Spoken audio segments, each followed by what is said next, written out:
bienvenue. Aujourd'hui, on va explorer comment les maths nous aident à saisir l'infini, que ce soit étape par étape ou vraiment sur le très long terme. Absolument. Deux outils fondamentaux en fait. Oui, lesquels? D'abord, le raisonnement par récurrence. Ça, c'est pour prouver qu'une propriété est vraie pour une infinité d'entiers. Et puis, les limites de suite pour comprendre comment une suite se comporte à la fin, quoi. D'accord, deux façons d'aborder l'infini, si je comprends bien. Bon, commençons par la récurrence. L'image classique, c'est les dominos, c'est ça? Exactement. L'idée, c'est ça. Le principe y tient en deux points essentiels. D'abord, il y a l'initialisation. Le premier domino? Voilà. On vérifie que la propriété est vraie pour le tout premier terme. Souvent, n égale 0 ou n égale 1. Parfois, on commence plus loin, à un certain n0. Ok, ça c'est la première étape. Et la deuxième? C'est l'hérédité. Là, on fait une supposition. On suppose que la propriété est vraie pour un rang n quelconque. C'est le si un domino tombe. D'accord. Et à partir de là, on doit démontrer, prouver qu'elle est forcément vraie pour le rang suivant, n plus 1. C'est alors il fait tomber le suivant.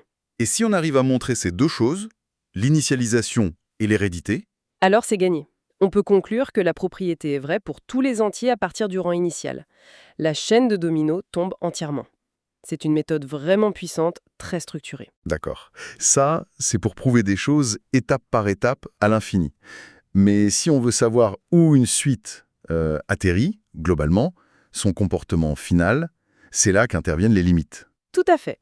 La limite, ça décrit le comportement asymptotique, le comportement au bout du compte. Alors, il y a plusieurs possibilités pour une suite. Comme quoi, par exemple? Eh bien, une suite peut diverger vers plus l'infini ou moins l'infini. Ça veut dire que ces termes deviennent aussi grands ou aussi petits qu'on veut. Ils ne s'arrêtent jamais de croître ou de décroître. L'exemple typique, c'est an égale n au carré. Ça file vers plus l'infini. Voilà. Une autre possibilité, c'est qu'elles convergent vers un nombre réel, disons L. Là, elle se stabilise. En quelque sorte. Ces termes se rapprochent de plus en plus de L, ils s'accumulent autour de cette valeur. Et puis, il y a un troisième cas. Quand il ne se passe rien de tout ça. C'est ça. Certaines suites n'ont tout simplement pas de limite, elles n'arrivent jamais à se décider si on veut. Et point important, si une limite existe, elle est unique. Une suite ne peut pas tendre vers deux valeurs différentes. Logique. Il y a des règles, des opérations sur les limites. On peut calculer la limite d'une somme, d'un produit, d'un quotient. Mais attention, parfois on tombe sur ce qu'on appelle des formes indéterminées. Ah, les fameuses n déterminées, comme infini moins infini ou 0 sur 0. Ça veut dire quoi, indéterminé? Qu'on est bloqué. Ça veut dire que le résultat n'est pas immédiat, il dépend de la façon dont les termes tendent vers l'infini ou vers 0. Ce n'est pas comme avec les nombres finis. Il faut creuser un peu plus. Et c'est là qu'on sort d'autres outils. Comme les théorèmes de comparaison. Précisément. Si le calcul direct ne donne rien, on peut comparer notre suite à d'autres dont on connaît le comportement. Comment ça marche, en gros? Si une suite UN est toujours plus petite qu'une suite VN à partir d'un certain moment, et si UN tend vers plus l'infini... Alors Vn est obligé de suivre vers plus l'infini aussi. Exactement. Et inversement, si Vn tend vers moins l'infini, elle entraîne UN avec elle. C'est assez intuitif. Et le théorème des gendarmes? Ça a l'air utile. Très utile, oui.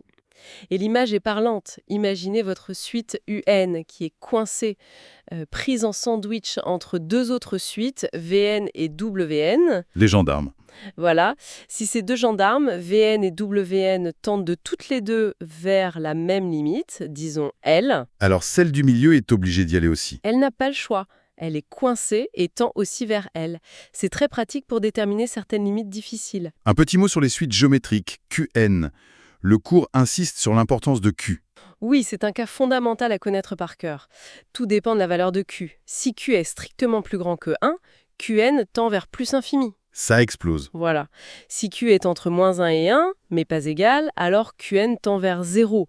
Et pour finir, il y a les suites monotones, celles qui vont toujours dans le même sens. Soit elles montent, soit elles descendent. Oui, croissante ou décroissante. Et là, il y a un théorème très important. Toute suite qui est croissante et majorée. Majorée, ça veut dire qu'elle ne dépasse jamais une certaine valeur, un plafond. Exactement. Si elle monte toujours mais qu'elle a un plafond qu'elle ne peut pas dépasser, alors elle est obligée de converger. Elle doit bien s'arrêter quelque part sous ce plafond. Logique. Et de même, toute suite décroissante et minorée, qui ne passe jamais sous un certain plancher, converge aussi. Et si elle est croissante mais qu'il n'y a pas de plafond? Pas majorée, alors elle n'a aucune raison de s'arrêter de monter. Elle diverge vers plus infini. Bon, si on essaye de résumer tout ça, la récurrence, c'est notre méthode rigoureuse, étape par étape, pour prouver des propriétés sur tous les entiers à partir d'un certain point. C'est ça la preuve par effet domino. Et l'étude des limites, elle, nous donne une vision du comportement final, asymptotique des suites. Où est-ce qu'elles vont à long terme? Et pour trouver ces limites, surtout quand c'est compliqué, on a des outils. Les opérations, mais aussi les théorèmes de comparaison, le théorème des gendarmes. Tout à fait. Sans oublier les propriétés des suites monotones qui garantissent la convergence dans certains cas, ce sont vraiment des concepts essentiels pour analyser des phénomènes qui évoluent. Une dernière pensée alors. On a vu comment les mathématiques nous donnent des outils pour penser l'infini, que ce soit l'infini dénombrable des étapes de la récurrence ou l'infini continu des limites. Comment est-ce que cette gymnastique de l'esprit, cette capacité à jongler avec l'infini, pourrait peut-être éclairer notre regard sur les processus très longs, les tendances de fond, ou même les limites, dans notre propre monde qui, lui, semble bien fini? C'est une question à méditer.